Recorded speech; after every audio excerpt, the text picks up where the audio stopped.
Welcoming you back to Crypto's juiciest news. Did MetaMask finally launch their stablecoin? We've got Michael Saylor buying more BTC. Coinbase, what did they say about launching another token? A token, not Coinbase stock. They actually said we're considering launching a token. We have PayPal finally integrating crypto and now allowing you to send money between each other. BTC, ETH, and their own stablecoin, which is garbage, by the way. All of that coming your way and more, friends. BTC is around $115,000. We are cranking and cranking and cranking sideways. There's absolutely nothing to see here so far. We've got the US Fed. That's a big event. This is the US Federal Reserve coming out in a few days, and they're basically major losers going to come out, remind everybody, I'm a major loser. That's exactly what he's going to say on there. He's just going to reiterate that he's a major loser. He's going to cut rates, pretty much 100% priced in now. But it's all going to be about the commentaries right after that. Is he going to say, you know what, the labor market does look pretty weak. We're going to need a couple of more rates for sure. More. That's probably what's going to be on the agenda. But we're going to go through the stock market and stuff and everything out here. Friends are actually cranking. We have ETH BTC ratio at around 0.039. I wonder what it's going to do. Is it going to do the double bottom or the V? Everybody wants it to come back to the bottom. I guess the market won't give everybody what they want. We have Ethereum once again on the monthly chart. I want to remind you of something, friends. In August, Bitcoin had a red candle and Ethereum had a green one. Okay, so it's already, you could already see that some wild things can happen. You know, some wild things can happen because you never would have thought that'd be possible, right? You would never have thought that that's actually a thing. And I remember I've been talking about that last year. Like, you look, because the Bitcoin dominance, it's racist, it's anti-Semitic, it's bigoted, it's sexist. It's transphobic. This Bitcoin dominance is still way too high. How it comes back, you never know, right? Everybody wants it to come back, as in Bitcoin goes to 300,000 and altcoins go up 50x. It doesn't have to come back like that. You know, we could just see something weird where like Bitcoin goes down and altcoins just go up. Some fancy schmancy stuff like that. I'm going to go show you shortly. We'll go through blockchain backers charts and stuff out here. But pretty much, fans, we're just literally waiting for this key event. This is the box of friendship for Ethereum. We're still in that box of friendship, and this is where the box of friendship ends. The box of friendship ends here, and then we start a new round of friendship, but this is where the US Fed pretty much, it's around here. So we're getting closer. And once we do start to crank, hopefully there is, you know, with rate car, and then we start to move on to that next phase. Everything is saying the same thing. Crypto's going up. All right, it's been going up for a while, but yeah, we still got much more to go in terms of distance. It's only at 3.95 trillion. You got to think about StableCoin SuperCycle and all the network effects that it adds to everyone out here, friends, because ultimately at the end of the day, the market cap of crypto is still way too low, man. Way too low. And crypto's market cap, it's a cheat mode of stocks, right? That's the difference, friends. In stocks, if you have all the shares of a company, you own all the profits, okay? But in crypto, if you own all the coins, there's no community. So it's almost like the bigger the market cap, like it tells a different story if somebody owns all the coins in crypto, right? It's just like in a city, friends. Like if there was a city, if you owned all the apartments in the city, okay, maybe not many people actually want to live there because you own everything. Yeah, they don't care. They'll go build their own empires elsewhere, right? People don't want to build, they can't build only hotels or McDonald's restaurants because you own everything, right? So networks are different. With networks, when some person has too much of the network, it starts to have a detrimental effect. But with a company, it's different, right? With a company, if you own all the shares, you just get all the cash flow from Johnson & Johnson's baby bump powder sales, which we all love and adore, don't we? Let's quickly have a peek at Sol ETH ratio hanging around here. I think they started buying Sol as well. They started doing buybacks, cranking out here. Now, there's been obviously the streamer coin meta. I hope you've been enjoying a lot of my content covering it here for you. But there's going to be more things that appear, and there's money to be made everywhere, friends. There is money to be made everywhere, but there's opportunity cost, right? There is. Especially when you're coming through this part of the market where like a snap up can happen literally at any moment. It feels like that since forever. It becomes riskier and riskier for you to basically take the plunge. Right, but you know, each to their own. Everybody has their own way of doing things. This is gold, friends. Gold has ticked on, made a new all-time high again. Maybe it's going to do a throwback later on and come back in. That's what we need. We just need gold to kind of like stall out in this area. And now what I'm just going to quickly do, let's have a look at the Pulse Chain core coins. Getting kaplonked. Red candles again. Very frustrating. Nothing's moving out there. We need we need to wait for that next phase. Same as everything else, friends. The only thing I guess that's moving is soy's starting to move up. But like when people say, "Oh, soy's moving up," like look how much it's moving up, man. It's up 7% in the week, friends. Do you know what I mean? Actually, it dropped again. So when friends, you got to remember when you're seeing moves, when the leader moves, okay, the crowd, they're not rich yet. Okay, then because the new people get in, they're just happy every time it ticks in a direction towards the goal. So the crowd, for example, when you hear the crowd roaring for soy, right? They are yelling super loud, and the thing's up 4%. Super loud, yeah, because they're like, "Yes, we're winning. We're gonna go to thousands of dollars." You know what I mean? That's what you're hearing from the crowd. But you're hearing a very loud voice. Why? Because everybody's long. You get it? Everybody's long. Yeah, because basically they've sold stuff that's not moving, and now they're getting into something, and they go, "Oh, cool! See, it's moving, it's working already," and they're like, "Oh, this is a good sign for the future." That's how everybody gets trapped. You get it? So it depends, right? If you want to, I guess, have a good time with dopamine, you can keep joining the crown. I'm not here to do that. I'm here to make the most amount of money. Making the most amount of money does not involve making like a shitty little 2.5x or 2x before you start taking profit and stuff out here. That's not enough. Unless you're clipping in with like 4.5 million, for example. If you're clipping in 4.5 million, okay, cool. You're going to be very happy with the 2x, aren't you? So the rest of us are looking for asymmetric upside, not asymmetric downside. I'm going to go and show you. Let's just check out some blockchain backer charts here, friends. So this is pretty much where we are right now. This is the total crypto right here. You know, they all look pretty much the same chart, grinding and grinding through the highs. The best part that we get to see, this is how we know we're destined for higher. The total industry is up near the top, and everybody's depressed still. Everybody anxious, depressed. Many people calling for the top. Everyone's doubting everything, but we got a long way to go if we're seeing that. Remember, we're playing a catch-up now.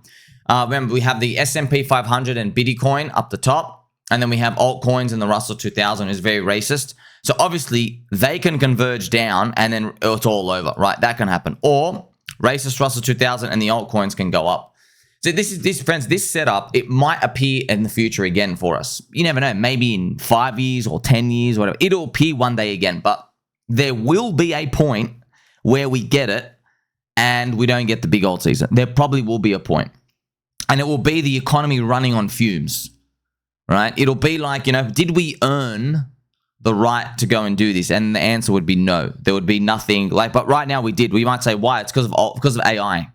AI is obviously like world-changing technology that's underpinning everything. So but see, I mean, this is a very qualitative thing. You can check out consumer sentiment and trying to guess these things, but this is what I'm looking at is very qualitative. At some point in the future, AI would already be here, and I guess we won't have made enough advancements in a decade to push on through. So that's probably what's going to happen one day. That's why, just to show you, like, it's not like you're destined to always definitely go up, right? This is the racist Russell 2000, still hanging around these highs. Maybe after major loser Powell comes out and confirms these major loserdom that this thing is going to pop up, and then we'll start to go, and basically everything starts to, I guess, reinvigorate with some rate cuts. It's been a very unique time, friends. Very, very unique time.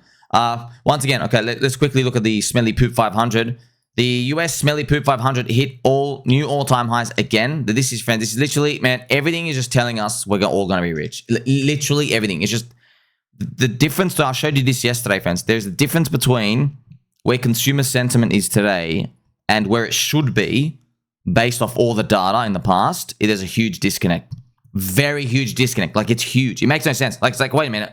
With these jobs, this data, these oil prices, everything, you should be euphoric, but we're not. You know, and then you can think about why. Why is it? Is it a bit of Charlie Kirk? Is it a bit of zombie virus? Is it a bit of the hiking of volatility? Is it a bit of inflation? Whatever it is, okay? Basically, we're all stuck together with this same sentiment. And what's it going to take to shake off? I don't know. I'm optimistic that it will get shaken off one day.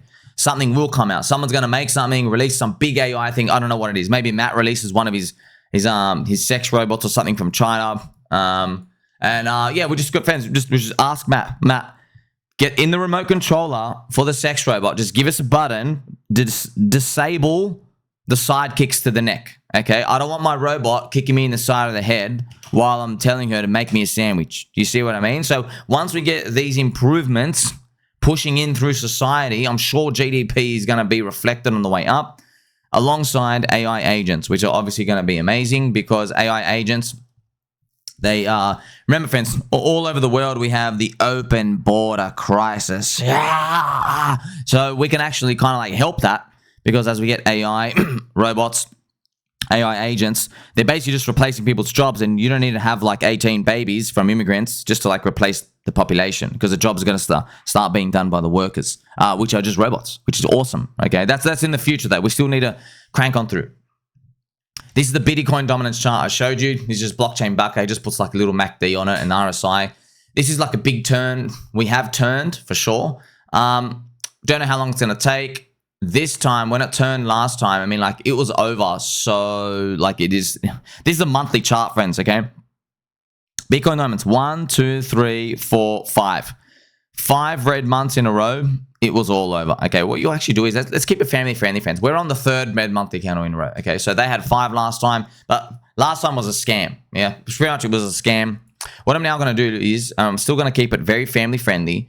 We're going to look at the Bitcoin dominance, right, on a monthly, and we're going to see what it did in 2017. Oh my gosh, this is big, friends. Oh my gosh. In 2017, we had 1, 2, 3, 4, 5, 6 red Bitcoin dominances in a row. Oh my gosh.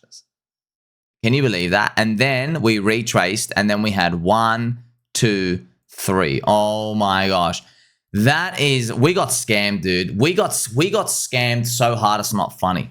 Look what we got in this pathetic piece of trash Joe Biden alt season. Look what we got here, friends. We just had 1, 2, 3, 4, 5. It was over. You gotta be what an absolute scam. We got scammed so hard. And then, by the way, they call this, where was the alt? They call this the alt season, by the way. It was red and then red. There you go. So your alt season was this piece of trash, these 2 little red monthly candles. It was all over, by the way. By the end of December, most altcoins were down 65 to 70%. It was just new altcoins that were moving, like new JPEGs. It was basically the new sector things. And all the old stuff you were completely destroyed. Literally completely destroyed already. So there's just something to think about, right? What did we do last? But this is, which is relevant. Why? This is Donald Trump, right? Once he started moving, 1, 2, 3, 4, 5, 6 red in a row. I wonder what we're going to do here. We've only done 2. Now, just counting the colors, you know, it'd be interesting just to see if it plays out or not. We're still going to be watching all the types of, you know, exotic top signals that may or may not appear. None of them are set in stone, just so we can be a bit fluid, you know. Fluid with our genders too, you know. Let me know what gender you woke up as to today, friends. You know, I woke up as a bull, personally. Here we have the BTC chart. Blockchain backer is still worried that we're just going to get the pop-up and then it's all over. I'm not worried about that, just because I'm going to show you the tone of StableCoin SuperCycle and all these other amazing things that are happening out here. So obviously, first up, friends, MetaMask, which is an absolute trash abomination wallet. I strongly recommend using Rabbit Wallet and Internet Money, or you just have them as backup. They just definitely have them, okay? Because MetaMask has launched its own stablecoin called MetaMask USD, mUSD, and I've been telling you that it's a StableCoin SuperCycle. So everyone's launching this stablecoin. It's literally free money. It might be... See, friends, like Pump Fund right now, they're trying to like onboard like, you know, like streamer kids to come in and rug their own coins and stuff. I guess it's cool. Everyone's trying to find their own product market fit to try to get everybody in crypto. But Stablecoin SuperCycle, it sounds boring, but it is the behemoth, okay? Because it gets people who don't even want to take risk into crypto. It forces them into crypto. And all the companies providing it, they make money. It's like it's a win-win, man. We all win. We all win. People get to have a stable coin in crypto and they can earn more yield than the bank. So literally people win. And if you're selling money from like Philippines to like, to let's say there's people like, you know, they're in Japan, and Japan have like, you know, there's like Filipino nurses and stuff out here. If they want to send money back home, they could literally just use crypto, super cheap rail. And if you're in these other second or third order countries and the inflation is just trash, for most countries out there in the world, well, you just store your money in the US dollar and just hold it as a stable coin there. So all the problem solved. So they win. The consumer wins there. The companies doing the stablecoin SuperCycle win because they collect everybody's money and they go buy US treasuries and they get the yield from major loser Powell, right? So they win as well. And then all of us in crypto win. Why? Because all these people who would not have used crypto otherwise, now they're coming into crypto. It's like the low risk part of the curve, but you have all the numbers, and then they can start to make products and stuff for them. Wonderful to see. We have, friends, stablecoin supply on Ethereum has hit $168 billion. It's actually rocketing through the highs. Chew. Look at that. Huge. Most of the stablecoins are on Ethereum. I know it seems like a joke. It's flooded out there, but like, friends, you got to remember, not a single KOL said anything nice about XRP. Not once. You name them. The bigger the channel, none of them said anything nice about XRP. Did it matter? No. XRP popped. It did a wild 7x move in like 60 days, all right? Huge. So you and I, we're like in the weeds, right? And we're seeing Soylana, just seeing Soylana stuff everywhere. I guarantee you that is not going to matter for what's actually going to come out in crypto, okay? These, friends, you got to remember, like this, the crypto Twitter, the cliques and stuff that form, it's not a full representation of everyone in crypto. Like, because we've got like a couple of 100,000 in the section, right, on crypto Twitter. And they're thinking about how many mainstream KOLs, thinking how many Twitter KOLs there are, for example. How much are going to be? 1,000 or 500 people? Yeah, but the thing is as well, how many people do we have in crypto? We've got 400 million. Yeah, we have 400 million. So we got like, there's hundreds of millions of people just out there that it's just, yeah, different outskirts of the communities and different languages and stuff out as well. Even though we're like the main news source thing and stuff out here, but it doesn't mean like there's like, it always happens, man. Like everybody thinks they've solved it and then something comes out and just shocks everybody all over again. That's a common theme too, you know? And speaking of shocks, friends, Charlie Kirk, right? So I'm just, look, I'll keep it family friendly, but there is an enormous amount of evidence now. If you actually think that it was trans rage, you're a retard. Yeah, you're an actual. I've got no skin in the game. I don't care. I have zero care, man. I'm on Team Crypto. I don't care. I'm just letting you know. If you believe the same people who told you Jeffrey Epstein killed himself, if you believe those people, because that's what they're saying. They go, no, it's trans rage. You're a retardio. So I'm just going to show you two things. So firstly, friends, do you remember when they shot Donald Trump? The first thing they did, literally within 48 hours, that fancy banana investigator, he got his hose out and he basically like just started pissing down the gunpowder on the roof straight away. Like, dude, we haven't even, what's it going to like finish the investigation? No, they just start wiping out the evidence. They've started to do that again already. So look at this. So this is it. Look at this. Breaking. So this is the Pew Pew site has been wiped. A video posted 2 hours ago shows the crime scene where Charlie Kirk was pew-pewed. It has been completely ripped apart. Everything has been cleared and under construction. They're already hosing it down. Remember, this is it, friends. These are the photos of the fancy banana investigators hosing down the roof. No mystery. Remember Butler pen? It's a good thing for them. A majority of the populace is dumber than a sack of hammers. So yes, they just come out. They start. Who wipes a crime scene after 48 hours, man? Like, oh my gosh, you know. So it's very, very obvious. Okay, so obviously Deep State wiped the Charlie Kirk scene off, and clearly there were multiple people involved. So we've seen all this. And also, friends, there are two instances, got two reports here. Two people who were in there. They were actually in there. And I'm gonna let you listen to what they said. It sounds like lightning. It was so loud I thought the shooter was right there in the crowd. And apparently he wasn't. So he was in there. He goes, it sounded like lightning right near me. How the hell was that 200 yards away? Right? That's the first guy. He was far off. Everybody got down, and I instantly just started praying for Charlie Kirk. And the girl I was next to, she was bawling because she had seen it. She had seen the graphic imagery of the bullet piercing his neck and opening his neck up, and I can't imagine what it would. By the way, that's really weird, friends. I just noticed when the shot goes off, because she had seen it. It sounds like it's coming from within the crowd there. Right, apparently the Patsy, not meant to be there. Friends, what is it? You want to know what a Patsy is? Remember, friends, I've told you. A Patsy, a person who is easily taken advantage of, especially by being cheated or blamed for something. Because Lee Harvey Oswald, do you know, friends, they literally, They were interviewing him, and they literally said, "Did you do it?" And he says, "No, I'm a patsy." And then they come out, and here he is. Here's Ruby. This is Ruby. What's his surname? Jack Rubenstein. That's his full name, Jack Rubenstein. He literally put a bullet in him. He just killed him. He killed him before he could talk. So that was with, you know, the president of America, RFK's uncle. I don't want to say the names because, yeah, friends, Google, it's all deep state. Friends, we're literally on deep states everywhere, okay? You start talking about this, they start banning you. Check this out. And opening his neck up and look at this. Yeah, it was definitely a little bit surreal. You know, it was, we heard two pops and we ran. We heard two pops and we ran.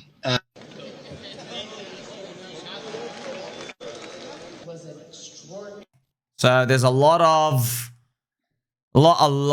things. And then you're probably thinking, friends, I'm just like, I don't know how to, look, I'm just going to have to show it to you. YouTube, right now, they are deleting Charlie Kirk viral videos. Let me show you one that's deleted. I'll show you it right now. So I'll show it to you. You make up your own mind, man. Like, I'm just telling you, this is just the facts. YouTube's are deleting viral videos of Charlie Kirk from this interview where he speaks about the ice cream, if you know what I mean, the ice cream and the October 7th event, where basically they're like, what, they open up, I forgot what it was. They open up the gate and they, you know, Palestinian dudes were like, you know, peanut butter team. They're running around for like 6 hours. It's just basically just a flare-up war, and they claimed, "Oh, we didn't hear about him for 6 hours." And you're like, "How do you, bro? You can tell if a cockroach comes into the fences. How do you know for 6 hours, right?" I've been in Israel many times. This is the deleted video, okay? The whole country's a fortress. When I first heard this story, I still had the same gut instinct that I did initially. I find this very hard to believe. I've been to that Gaza border. You cannot go 10 feet without running into a 19-year-old with an AR-15 or an automatic machine gun that is an IDF soldier. Right, the whole country is surveilled, and so let me just kind of go through this. We don't talk about Israeli politics very often, and most Americans don't know this. The last 9 months, Israel was on the brink of civil war. It's not an exaggeration. This judicial stuff, there were hundreds of thousands of Israelis taking to the streets because Bibi Netanyahu is basically redefining the Israeli constitution. That's not an exaggeration, right? He said the judicial branch has too much power. There were protests planned this week against Netanyahu, where they anticipated tens of thousands of people to take to the streets. That's all gone, Patrick. Netanyahu now has an emergency government and a mandate to lead. I'm not willing to go so far that saying that Netanyahu knew or there was intelligence here, but I think some questions need to be asked. Was there a stand down order? Was there a stand down order? 6 hours? I don't believe it. Israel's the size of New Jersey. When I took a helicopter ride from Jerusalem to the Gaza border, it's 45 minutes. So this video that's getting wiped from YouTube, that's because that's gone viral. All these clips from this interview, they're going wiped. Now, the original one is still left off. I think because they're like, yeah, if they start deleting the original video, that's like high alert. But that's how they start doing these things in different levels to try to get the levels out. Because we've seen this times and time again. They start with like the basic things, you know, and then, okay, if the people don't listen, okay, then they go to next level, right? Just like how they went to next level with him. And just to let you know, it is now 100% confirmed.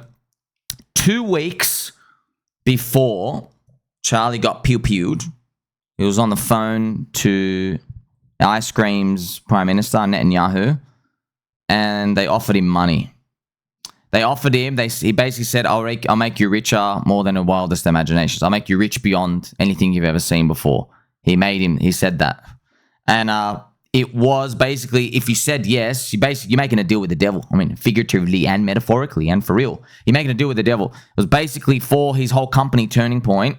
It would have to have a full overhaul, I guess, of Team Ice Cream coming out, which is interesting because he was already a caricature of them already for most part, but I guess he was starting to turn. He was starting to ask questions, starting to seed some doubt. Just friends, I can't state this enough. Do you know who this man is? MLK. Do you know who Martin Luther King is? You all know who he is, friends, right? Charlie Kirk was more popular than him. Yeah, by the numbers. This is wild. Just to think about, because of viral clips and videos and podcasts It's crazy, man. Like, Martin Luther King lives in our minds from his speeches. You know what I mean? Like, don't judge people by the color of their skin, but by the content of their character. Martin Luther King, yeah, but Charlie Kirk is more influential than him. And by the way, do you want to know what the Coconut Intelligence Agency did to Martin Luther King? They sent him a letter. They told him to end himself. Yeah, they sent him a letter and they said, hey, we know about your affair. You should do what's right and just end yourself. Right. And then Martin Luther King himself, he made a comment. He wrote, he goes, I think the US government is trying to get me to end myself because this letter, it looks like it's come from them. So, and they were doing all this stuff back then, friends. So obviously there's money at play, Powell and all these politics. But like I said, man, we're on team crypto. Okay. Now we need crypto more than ever because whilst the whole population is yelling out left and right. Also, just to tell you, like, friends, so many people are aware now. Like, it's just like, it's really, really, really hard to just cover this up now. Like, people, like, even friends, if you go check Elon Musk is making these tweets. He's saying, oh, trans rage, the radical. Elon Musk's saying that. But if you click on the comments, it's literally 95% of people calling him an absolute retard, saying you're compromised, you're pathetic, grow up and be a man, you don't stand for any. Like, literally everyone's just starting to turn, which is they were not saying that when it first happened. When it first happened, it was pretty much like 85-90% of people were saying, oh, it's the trans, or it's somebody out there, it's the radical. They're saying that. Everybody's just starting to turn already. So maybe the American population's had enough. We'll see. Also, curious if you're curious as well. I saw some actual real stats, friends. So, for everybody under the age of 35, young Americans, okay, Team Ice Cream and this Team Palestine Peanut Butter, Ice Cream, I've only got 25% support, 75% on the other side. So 75% are against him. But that was just very interesting to see that younger generation out here. And guess what? Charlie Kirk controlled them. So if he was starting to turn, they were like pretty much. They would have had their backs against the wall, right, when it comes to that. But we'll see how it all plays out from here. Remember, they're going to have to print money no matter what. They silence the population. And look, friends, when I say this, I'm like, oh, okay, cool. So there will be more future planned crises, some sort of fake alien invasion, whatever the hell is coming out. So crypto's going to pump. That's the most important part. Michael Saylor has bought 525 more Bitcoin. So Michael Chad Saylor just adds a bit more BTC. I want to look at Bitcoin treasuries. Once again, remember, always go to Bitcoin treasury fans just to see what the MNAV is of. I like checking MetaPlanet and I like checking strategy. Obviously, MicroStrategy is the first one. So they're down to 1.26. So this is a very, very, very low number. We've been tracking this. I've checked this literally multiple times a week, 4 or 5 times a week. We track this. It's down to 1.26. Oh my gosh. It used to be like 3 and then 1.1 and then 2.5, 2.4, 3, 2. Just it's dropping and dropping and dropping. And oh crap. Oh wow. MetaPlanet's down to 1.3. Yeah, friends, they're cooked. They're cooked. That's it. They're all cooked. They're all cooked. Yeah. This Bitcoin treasury stuff, I told you, man, they all bought the top. They all bought the top of Bitcoin dominance, and now they're gonna. I don't know how they're gonna weed their way out of that. There's gonna be some heavy bear market prices to pay. So now they're not gonna get painful now. Now, if you're in it, there's still chance for the companies to do something. But see that they think they're just getting started. They don't know this, right? It's just you and I can see the future. What's actually going to happen now is the altcoin demand is going to come in, right? The altcoin demand is going to come in. So we'll probably get to the end, and then the Bitcoiners will be like, altcoins are going to go down, but you're all going to buy in a Bitcoin. Yeah. And then what we'll probably find is it's not going to play out exactly how we think. Like everything's going to go down, and it's going to get painful for them, right? Checking it out, friends. Brian Boldstrong, Coinbase CEO, says that Coinbase is considering a Coinbase token. So he's actually made a tweet here just to say this. He goes, we're exploring a base network token. It could be a great tool for accelerating decentralization and expanding developer growth in the system. To be clear, there are no definitive plans. We're just updating our philosophy. So he's showing here, this is Jesse, friends. So one of the reasons why when Soylana people... When they push back to Ethereum, if you even notice Ivan, when they push back to Ethereum, they talk about Cuckbase. So Cuckbase, Coinbase, they always talk about how like cringe Jesse Pollack is. So Jesse, he tries to be like Steve Jobs. When he comes out, he's got like a turtleneck. He's like, and welcome to the new revolution of the cryptocurrency industry. Like that's how they talk. So they think it's like super, super, super cringe because Coinbase is like with suits and they're on the stock market already, and Soylana's different. So when they're doing that's why. That's all they're concerned about. It's like literally, it's Coinbase and soy, Coinbase and soy. That's what they're all pretty much always fighting over, and nothing else.